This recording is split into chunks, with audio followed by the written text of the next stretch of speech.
வாழ்க வையகம், வாழ்க வளமுடன். அனைவருக்கும் வணக்கம்.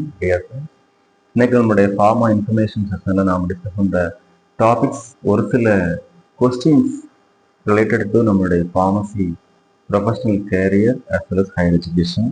அதற்குரிய விளக்கங்கள் பார்க்கலாம். I am completed in B.Pharm. I have joined M.Pharm Pharmacology or PharmD. I have to join in M.Pharm Pharmacology or PharmD, which is best in for our future சொல்லி கேட்டிருக்காங்க. ஹாஸ்பிட்டல் செக்டரில் ஒர்க் பண்ணுறதுக்கு எது பெஸ்ட்டாக இருக்குன்னு சொல்லி கேட்டிருக்கிறாங்க. ஸோ அது உங்களோட இன்ட்ரெஸ்ட்டை பொறுத்து இருக்குது. நீங்கள் எந்த லைனில் வர்றீங்க, கிளினிக்கல் லைனில் வர்றீங்க, அப்படி இல்லைன்னா கிளினிக்கல் ட்ரையல்ஸு, கிளினிக்கல் ரிசர்ச் இந்த மாதிரி லைனில் ரொம்ப டீப்பாக, அதாவது ரிசர்ச் லைனில் ரொம்ப இன்ட்ரெஸ்ட் எடுத்து போகணும் அப்படின்னா நீங்கள் வந்து கண்டிப்பாக ஃபார்மகாலஜி படிக்கிறது பெஸ்ட்டு. அதுக்காண்டி ஃபார்ம்டி படித்தா ரிசர்ச் லைனில் போக முடியாது அப்படின்னு அர்த்தம் கிடையாது. நீங்கள் ஒரு கிளினிக்கல் ஃபார்மசிஸ்ட்டு, கிளினிக்கல் ஃபார்மகாலஜிஸ்ட்டு, ஹாஸ்பிட்டல் லைனில் ஃபுல் அண்ட் ஃபுல் போகணும் அப்படின்னு ஆசைப்பட்டீங்கன்னா கண்டிப்பாக எம்ஃபார்ம் ஃபார்மகாலஜி, அது மட்டும் இல்லாமல் ஃபார்ம்டியில் எதுனா எடுத்துக்கலாம். ஆனால் உங்களுக்கு வந்து நீங்கள் அனிமல் ஸ்டடீஸ் பண்ணணும், அதாவது ப்ரீ கிளினிக்கல் ஸ்டடீஸ் பண்ணணும், கிளினிக்கல் ஸ்டடீஸ் பண்ணணும், ரெண்டுலேயுமே இன்ட்ரெஸ்ட் இருக்குது.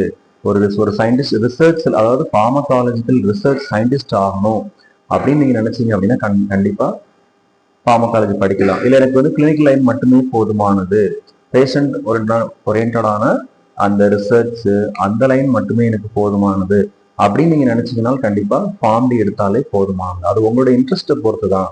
ஸோ எம்ஃபார்ம் ஃபார்மகாலஜிக்கும் ஃபார்ம்டிக்கும் என்ன டிஃபரன்ஸ் இருக்கும் அப்படின்னா, நீங்கள் ஃபார்மகாலஜி எடுக்கும்போது அனிமல் ஸ்டடீஸு, அந்த அனிமல் ஹேண்ட்லிங், அனிமல் சாஃப்ட்வேர்ஸ் எல்லாமே கற்றுக்குவீங்க. அதாவது அனிமல் சம்மந்தப்பட்ட எக்ஸ்பார்ம் சாஃப்ட்வேர்ஸ் எல்லாம் கற்றுக்குவீங்க. அது மட்டும் இல்லாமல் நீங்கள் ப்ரீ கிளினிக்கலில் கொஞ்சம் எக்ஸ்பெக்ட் ஆகலாம். ஆனால் நீங்கள் வந்து ஃபார்மசி ப்ராக்டிஸ் எடுக்கும்போது ஃபுல்லாகவே ஹியூமன் எத்திக்கல் கமிட்டி கிளியரன்ஸ் அந்த மாதிரி ஸ்டடீஸ் ஃபுல்லாகவே பேஷண்ட் ஒன்னோட மட்டும்தான் இருக்கும். ஸோ ஆனால் ஃபார்மகோ தெரப்பூட்டிக்ஸ் ரெண்டுலேயுமே நீங்கள் வந்து படிக்கிறதுக்கு வாய்ப்புகள் ரொம்ப அதிகமாக இருக்கும். ஆல்மோஸ்ட் ஃபார்மகோ தெரப்பூட்டிக்ஸ் வந்து நீங்கள் ஃபார்மசி ப்ராக்டிஸ் தான் படிப்பீங்க. இதில் வந்து உங்களுக்கு சப்ஜெக்ட்ஸ் எல்லாமே pharmacology, clinical pharmacology, advance pharmacology, molecular pharmacology இந்த மாதிரி இருக்கும். ஸோ அங்கே வந்து உங்களுக்கு வந்து pharmaco epidemiology, hospital pharmacy, clinical pharmacy, சொல்லப்போனால் ஃபார்ம்டி எல்லாமே பேஷண்ட் ஓரியன்டாக இருக்கும். எம்ஃபார்மசி ஃபார்மகாலஜி எல்லாமே வந்து அனிமல் ஸ்டடீஸ் ஓரியன்டாகவும், அது மட்டும் இல்லாமல் இன்னும் நீங்கள் வந்து டீப்பாக ரிசர்ச் பண்ணீங்க அப்படின்னா நீங்கள் ஒர்க் பண்ணக்கூடிய ஏரியாவை பொறுத்து, நீங்கள் எந்த லைனில் இன்ட்ரெஸ்ட் வரீங்களோ அதை பொறுத்து அந்த ஒர்க்கு நேச்சர், அந்த ஸ்கோப் வந்து கொஞ்சம் வைடாக இருக்க வாய்ப்புகள் இருக்குது. So all the very best wishes for your brightful future.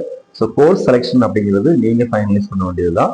Opportunities அப்படிங்கிறது அந்தந்த கோர்ஸ் செலெக்ஷனை பொறுத்தும் நீங்கள் எடுக்கக்கூடிய முயற்சிகளை பொறுத்தும் அமையும்.